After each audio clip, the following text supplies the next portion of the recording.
Motivation एक छोटी सी कहानी। एक लड़की ने बुजुर्ग से पूछा, सच्चा प्यार तो बहुत नसीब वालों को ही मिलता है, इसकी हकीकत क्या है? बुजुर्ग ने कहा, जाओ फूलों के बाग में, सो सबसे सबसे खूबसूरत फूलों उसे वहाँ से ले आओ। दूसरे दिन लड़की फूलों के बाग में गई और पूरे दिन फूल ढूंढती रही, लेकिन उसको एक से एक बढ़ के फूल दिखे, मगर उसको कोई भी पसंद नहीं आया।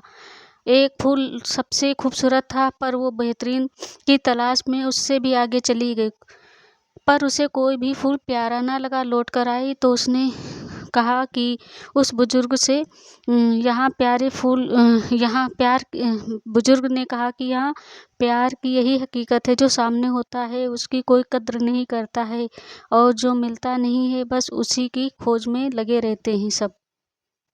धीरे-धीरे करके ये साल भी ख़त्म होने को आ गया। ये साल मेरे लिए उलझनों भरा रहा है। इस साल में बहुत कुछ अनुभव किया है, सीखा है। हर बार टूटी हूँ, सिमटी हूँ, बिखरती ही चली गई। सच तो ये है कि हालात भी बदल गए, मगर हालात ने मुझे बदल दिया।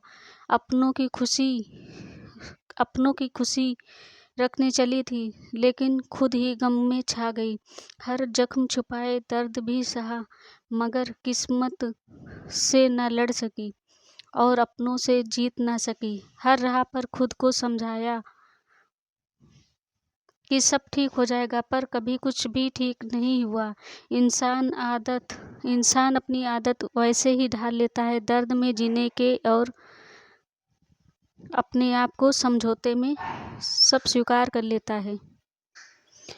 जब भी जीवन में दुख आए, उसे चुपचाप सह लेना ही बेहतरीन होता है। चाहे कोई कितना भी करीबी लगे, हर दर्द सबको बताना ज़रूरी नहीं है।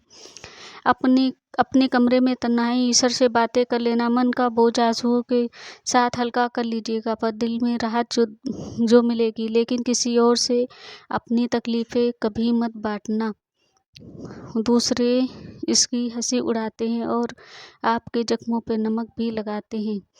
वक्त बताएगा घाव किसने दिया। वह अलग बात है कि लोग मजाक बना लेते हैं, पर बीतती तो सबके ऊपर ही है। फिर भी लोग नहीं समझते।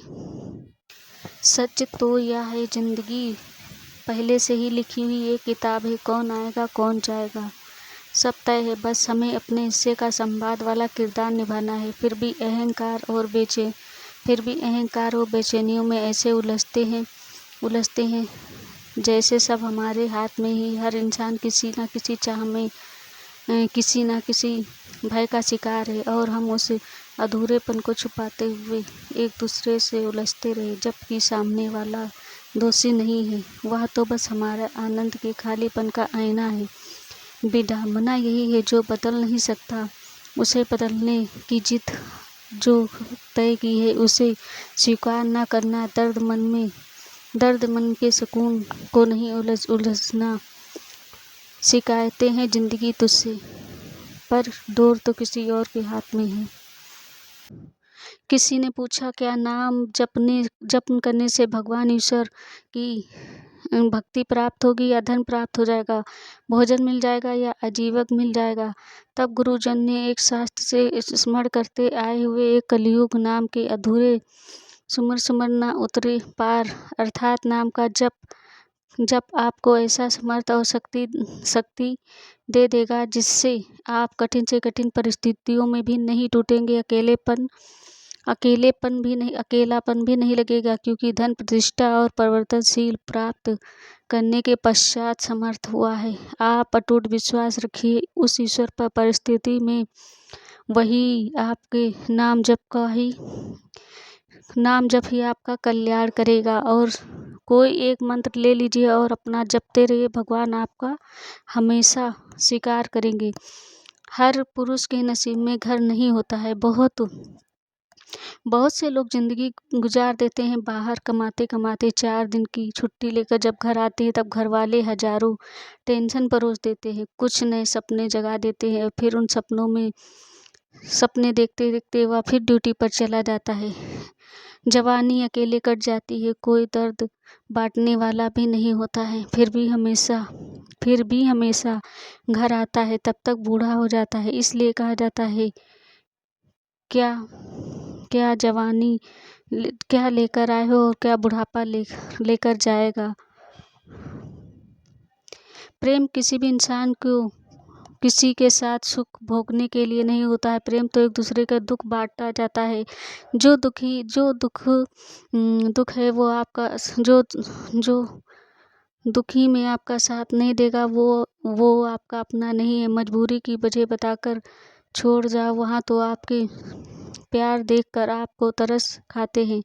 आपको पागलपन वाले प्यार देखकर सिर्फ आपका फ़ायदा उठाते हैं, जबकि आप अपने दुख को बांटना समर्थ समझते हो। जो आपके